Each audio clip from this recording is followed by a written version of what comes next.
আসসালামু আলাইকুম এভরিওয়ান। 3-4 দিন পরেই ঈদ আর হঠাৎ করেই ফোনে সমস্যা। সো গ্রামে গিয়ে কোনোভাবেই আমার কাজকামগুলো কন্টিনিউ করা সম্ভব নয়। সো মূলত ইমার্জেন্সিভাবে উড়ে গিয়ে ছো মেরে আইফোন নিয়ে আসার মজার এক্সপিরিয়েন্সগুলো শেয়ার করব।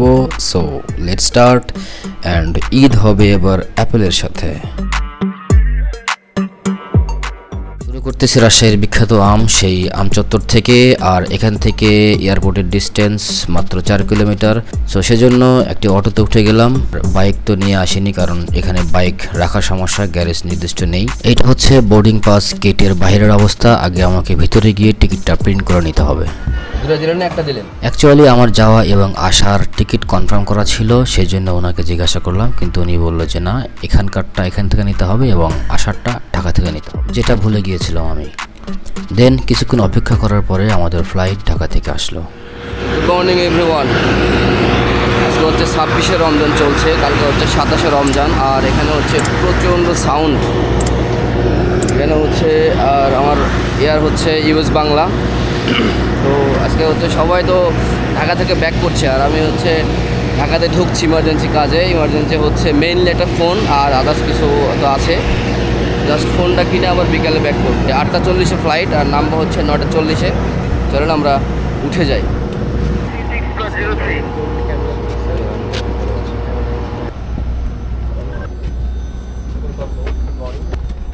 ওয়াইজুন, সবগুলো ওয়াইজুন। একদম সামনে থেকে 3 নাম্বার রয়েছে, আপনার হাতে ডান সাইডে হবে, মাথার উপরে 4 নাম্বার লেখা। তো আস্তে আস্তে ভিতরে প্রবেশ করলাম এবং সবাই আমার সিট নাম্বারটি দেখিয়ে দিল। আমার সিট সামনের দিকে 3 নম্বর। তো আস্তে আস্তে সিটে চলে আসলাম, কিন্তু সিটে এসে দেখে ওরে সালা, রাশিয়ান এক আন্টি দখল করে বসে আছে। আন্টি আসলে আমার সাথে কেন এরকম হয় বুঝি না। I am from Russia. তো কি আর করার, ওনাকে সরিয়ে দিতে হবে। তারপরে ওনার সিট এই পাশে ছিল, আমি ওনাকে সরিয়ে আমার সিটে বসে গেলাম। এয়ার হোস্টেস আপুটি তার সিটে বসে গেল এবং আমাদের প্লেন উড্ডয়মান শুরু হয়ে গেল।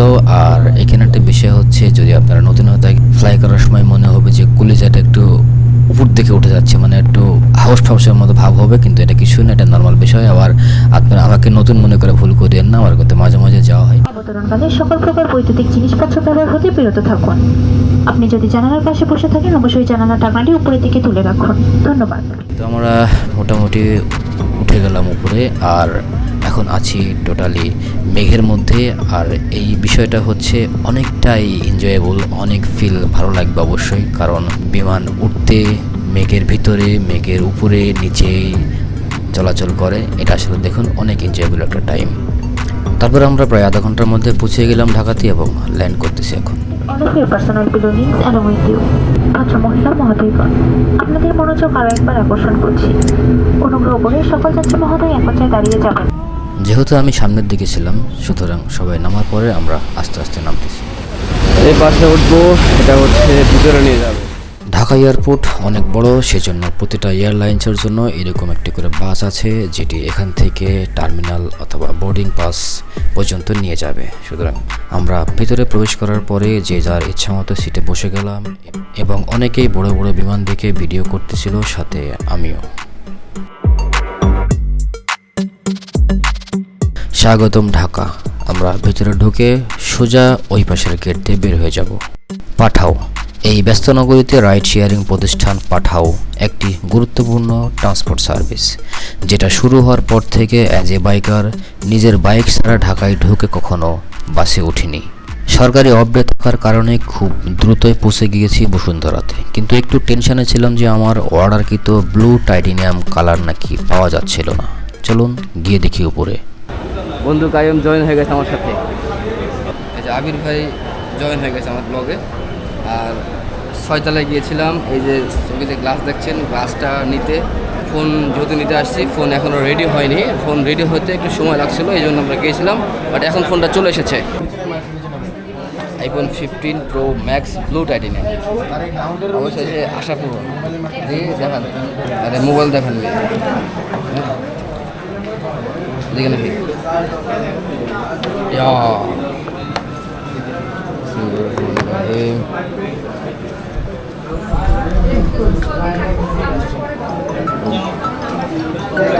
Blue titanium. আচ্ছা এই রাইট ভাই আপনারা কয়দিন আছে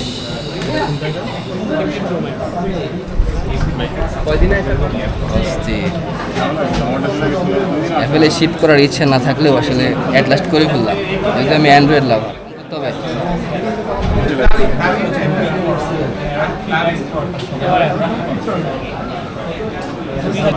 তাহলে এবার কিন্তু ঈদ হচ্ছে অ্যাপেলের সাথে, হ্যাঁ ঠিক আছে নাবিল ভাই। হ্যালো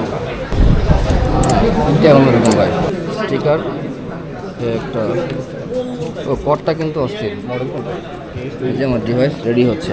দেন স্ক্রিন প্রোটেক্টর গ্লাস সেট করে নিলাম, তারপরে ক্যামেরা লেন্স প্রোটেক্টর এবং কাভার লাগিয়ে মোবাইলটি কমপ্লিট করে নিলাম।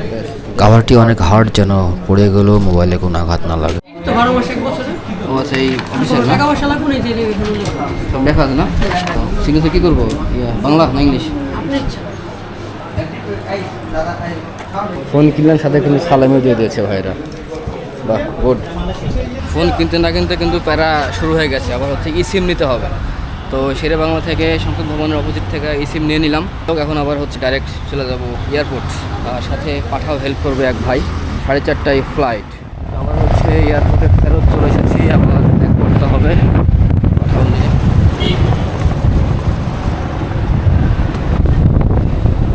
টার্মিনালের ভিতরে ঢুকলাম, এখন হচ্ছে ইউএস বাংলাতে গিয়ে আমার টিকিটটা কালেক্ট করে নিতে হবে। ইউএস বাংলা এখানে আবার সবগুলো পাস করতে হবে, সেন্ডেল সহ সবগুলো চেক করে নিলাম।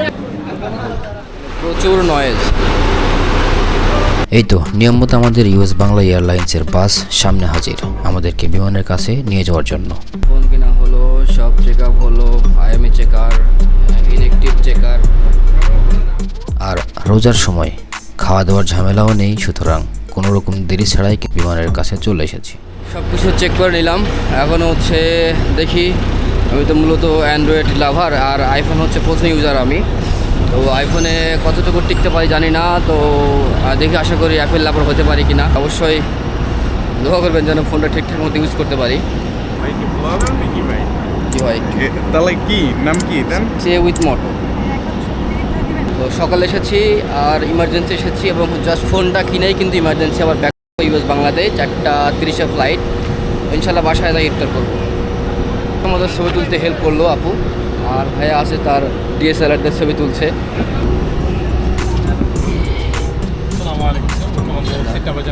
নাইন নাম্বার চলে যাবেন, হাতের বাম পাশে সামনে দিকে, একদম সামনে দিকে না। অবশেষে বিমানে উঠে গেলাম এবং অনেক লম্বা, ক্যামেরায় শেষ পর্যন্ত পরিষ্কার দেখাই যায় না। তবে বেশি দূর যেতে হবে না, কারণ সিট নম্বর হচ্ছে 9।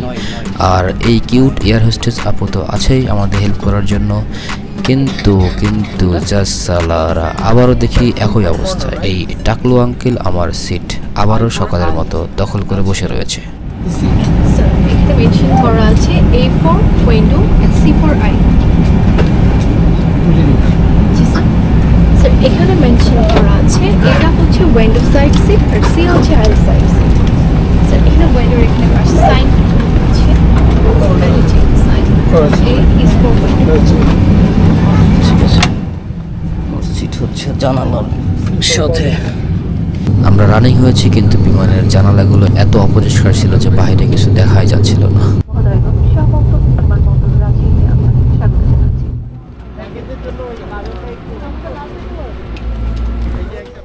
ও আলহামদুলিল্লাহ আলহামদুলিল্লাহ। এই রোজা অবস্থায় আজকে হচ্ছে 26শে রমজান চলে, আজকে রাত আবার জাগতে হবে। 27 রাত এই রোজা থেকে সেফটি মতো সকালে ঢাকায় গিয়ে মোবাইল কিনে আবার সুন্দর মতো ব্যাক করতে পেরেছি। বিকালে ফ্লাইটে ধরুন এখন বাসায় গিয়ে নামাজ পড়তে হবে এবং ইফতার করতে হবে। তো সম্পূর্ণ আমি নিউ, ফোনটাও নতুন, আমি কারো ফোনও আগে ইউজ করিনি। হ্যাঁ বন্ধু বান্ধবের একবারে নিজে নিজে কিনে ইউজ করতেছি, করবো এখন থেকে। তো আশা করি ভালো লাগবে। বের হয়ে গিয়ে জাস্ট অটোতে উঠলে আমার বাসা। তো এখন একবারে টোটালি বাইরে বের হয়ে গেছি, সামগ্রী বিমানবন্দর। আর একটা মজার ঘটনা ঘটছে হচ্ছে আইফোনদের ছবি তুলে আমি তো অ্যান্ড্রয়েডে পার করতে পারছিলাম না, কারণ এখনও আইডি মাইডি খোলা হয় নাই। যাক এক ভাই হেল্প করেছে তার আইফোন দিয়ে। আর দেখি ভাই বিমানে তো সবারই আইফোন, মানে আমারই শুধু ছিল না। যাক ভালো হয়েছে, এখন থেকে ইনশাল্লাহ পার্মানেন্ট থাকবে।